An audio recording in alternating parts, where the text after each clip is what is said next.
உங்களுக்கு நிம்மதி உண்டாகுவதாக.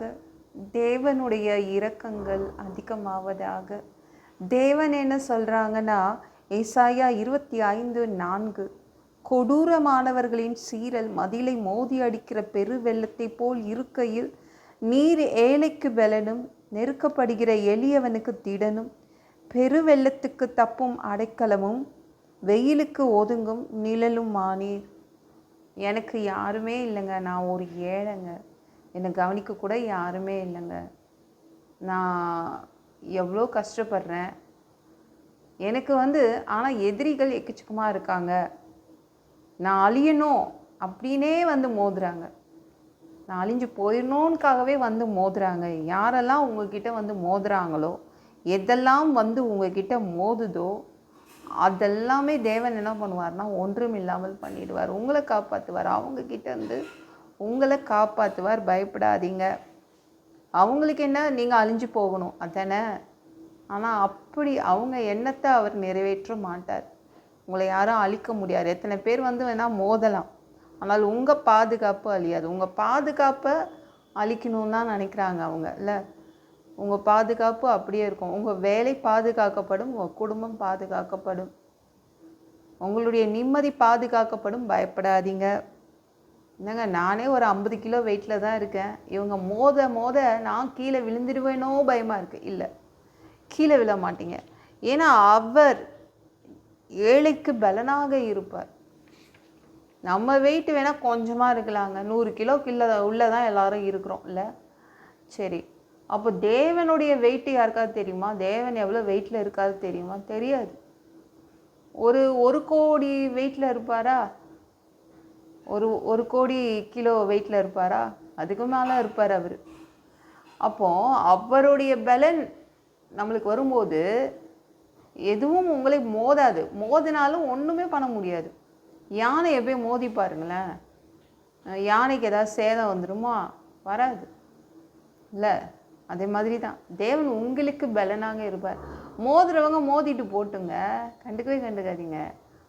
ஒன்றுமே உங்களுக்கு எந்த சேதமும் அவங்களால உண்டாக்க முடியாது, உங்களை தள்ளிவிட முடியாது. கொடூரமானவர்களோ கொடூரமானதோ மோதும் போது நீங்கள் அப்படியே நிற்பீங்க. அதே இடத்துல ஒரு சேதமும் இல்லாமல் அப்படியே நிற்பீங்க. சரிங்களா? கொஞ்சம் கூட ஃப்ரீயாக உட்கார முடியலங்க. எனக்கு லீவு கிடச்சிருக்கே, நான் கொஞ்சம் நிம்மதியாக இருக்கலாம்னு நினச்சா நெருக்கடி, ஒரே நெருக்கடியாக இருக்குது. ஏதாவது ஒன்று என்னை நெருக்கிட்டே இருக்குது அப்படின்னு சொல்கிறீங்களா? ஆண்டவர் உங்களை நெருக்கடிகளிலிருந்து தப்பிக்க வைப்பார். யாரும் உங்களை நெருக்க முடியாது. ஃப்ரீயாக ஜாலியாக சந்தோஷமாக இருப்பீங்க. யாரும் உங்களை நெருக்க முடியாது. எல்லாத்துக்கிட்ட இருந்தும் அவர் உங்களை தப்பு வைப்பார். எதுலேயும் நீங்கள் மாட்டிக்க மாட்டீங்க. வெயிலுக்கு ஒதுங்கும் ஒரு நிழலாக இருப்பார். ஒரு சூப்பரான நிழலாக உங்களுக்கு இருப்பார்.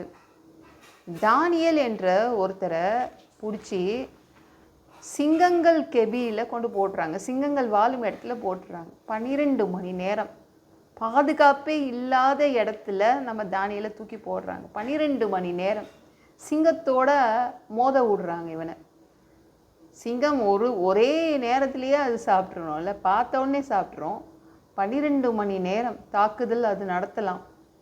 ஆனால் தேவன் முதல்ல என்ன பண்ணார்? தானியேலை சிங்கம் பார்த்த உடனே பார்க்க தான் செய்திச்சு.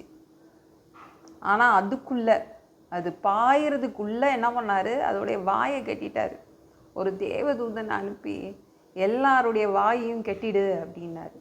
நம்ம நாயினா அதோடைய கழுத்துக்கு தான் ஒரு பெல்ட்டு போடுவோம்ல. தேவன் சிங்கத்துக்கு வாய்க்கு அவர் கட்டி விட்டார், வாயை கட்டி விட்டார். நல்லா இருக்குல்ல இது?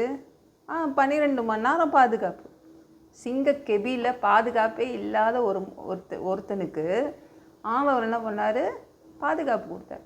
சிங்கங்கள் ஒதுங்கி போய் நின்றுக்குச்சு. வாய் கட்டியாச்சு அதுங்களுக்கு. அப்புறம் என்ன பண்ணோம்? உட்காந்துக்குச்சுங்க அமைதியாக. தானியேல் அந்த 12 மணி நேரம் ஒரு சாயங்காலம் தாங்க போட்டாங்க. அடுத்த நாள் காலையில் தான் அவன் வெளியில் வந்தான். அந்த தரியு ராஜா எதுக்கு எடுத்தாலும் இவனை தூக்கி வச்சு கொண்டாடினான். அதனால் ஒரு 122 பேருக்கு பிடிக்கல. இவனுக்கு விரோதமாக ஒரு சட்டம் இயற்றி அவனை வந்து சிங்க கெபியில் போட்டாங்க. அவன் வந்து உயிரோட வெளியில் வந்துட்டான். நீங்கள் தானியேல் 6:19 பாருங்களேன். காலமே கிழக்கு வெளுக்கும்போது ராஜா எழுந்திருந்து சிங்கங்களின் கெபிக்கு தீவிரமாய் போனான். ஏன்னா ராஜாவுக்கு ரொம்ப பிடிக்கும். நான் சட்டத்தில் மாட்டிக்கிட்டான். சட்டத்தில் மாட்ட வச்சுட்டாங்க அந்த 122 பேர். ஏன்னா தானியேல் ரொம்ப பெரிய அறிவாளியாக இருந்தான். அதனால் தரியுக்கு ரொம்ப பிடிச்சிருந்துச்சு. அந்த ராஜாவுக்கு ரொம்ப பிடிச்சிருந்துச்சு. அதனால் சாவடிக்க பார்த்தாங்க. ஆனால் தேவன் என்ன பண்ணார்? எந்த சிங்கமும் அவன் மேலே பாயலை, மோதலை.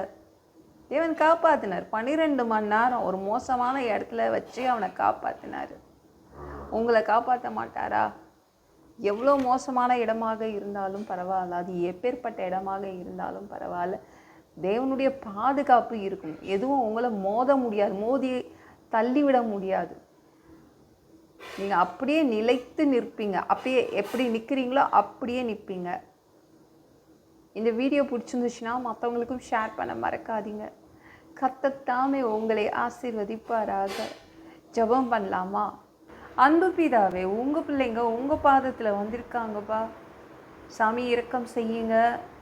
உங்கள் பிள்ளைங்களை ஏதோ ஒரு பிரச்சனை மோதி அடிச்சிட்ருக்குது. கொடூரமானவர்கள் உங்கள் பிள்ளைங்களை மோதி அடிச்சிட்ருக்காங்க. அவங்க கீழே விழமாட்டாங்க. எதுவும் அவங்கள கீழே தள்ளி விட முடியாது. நீங்கள் பலனாக இருப்பீங்க. வெயிலுக்கு ஒதுங்கும் நிழலாக இருப்பீங்க. எளியவனுக்கு திடனாக இருப்பீங்க. நன்றி. உங்கள் பிள்ளைங்க நிலைத்து நிற்பாங்க. நன்றி அப்பா. எல்லாம் பொல்லாத பிசாசுகள், ஏவல்கள், மந்திரங்கள், தற்கொலை ஆவிகள், பயத்தின் ஆவிகள், பலவீனப்படுத்துகின்ற ஆவிகள் எல்லாம் இயேசு என்ற பெயரினை கொண்டு துரத்துகிறேன். ஓடிப்போ. உங்கள் பிள்ளைங்களை இரத்த கோட்டிக்குள் மறைச்சிக்கோங்க. ஒரு சுத்த ஆவியால் நிரப்புங்க. ஞான ஸ்நானம் எடுக்கணும். ரட்சிப்பீராக. இயேசுவின் காயப்பட்ட தழும்புகளால் எல்லா வியாதிகளும், எல்லா பலவீனங்களும், கேன்சர் போன்ற வியாதிகளும் சரியாகுவதாக. மரணப்படுக்கைகள் சரியாகுவதாக. பரம்பரை வியாதிகள் சரியாகுவதாக. ஒரு மனிதனாக பிறந்தா ஜீவ புஸ்தகத்தில் பேர் இருக்கணும். அப்படி இல்லைன்னா அந்த மனுஷனை பிடிச்சி நரகத்தில் தள்ளிடுவீங்க. தீ எரிக்கிற இடத்துல எப்படி போய் வாழ்கிறது? நாங்கள் பரலோகத்துக்கு வர்றதுக்கு தான் ஆசைப்படுறோம். அடித்து உதச்சி திருத்தி எங்களை பரலோகத்துக்கு அனுப்பிடுங்க. கழுவப்படாத பாவங்கள் எங்கள்கிட்ட இருந்துச்சுன்னா உங்கள் திரு ரத்தம் கொண்டு கழுவி எங்களை பரலோகத்துக்கே அனுப்பிடுங்க. எந்த ஒரு இமை பொழுது நீங்கள் வருவீங்கன்னு இயேசுவை வணங்கி காத்துட்ருக்கோம். சுத்தமாக வாழ்ந்து காத்துட்ருக்கோம். அந்த ஒரு இமை பொழுதில் உங்களுக்கு ஒப்பான உடம்பு எங்களுக்கு கொடுக்கப்படும். அதை பெற்றுக்கொண்டு மத்தியானத்தில் உங்களை சந்திக்க வருவோம். அந்த தருணத்தை நாங்கள் இழந்திடக்கூடாதுப்பா சாமி. ஒரு மனுஷனால் சுத்தமாக வாழ்கிறது கூடாத விஷயம். அதற்கும் உங்கள் உதவி கேட்டு வந்து நிற்கிறோம். 7 வருடம் அந்த கிறிஸ்து ஆட்சியில் விட்டுட்டு போயிடாதீங்க. பிசாசு நடத்தும் ஆட்சியில் விட்டுட்டு போயிடாதீங்க. 1000 வருடம் இந்த பூமியை ஆட்சி செய்வதற்காக வருவீங்க. அந்த ஆட்சியின் கீழ் வசிக்க ஆசைப்படுறோம்ப்பா. எல்லாவற்றையும் ஒப்பு கொடுக்குறேன். இயேசு மூலம் ஜெபம் கேளும் பிதாவே. ஆமாம். நாளைக்கு பார்க்கலாம்.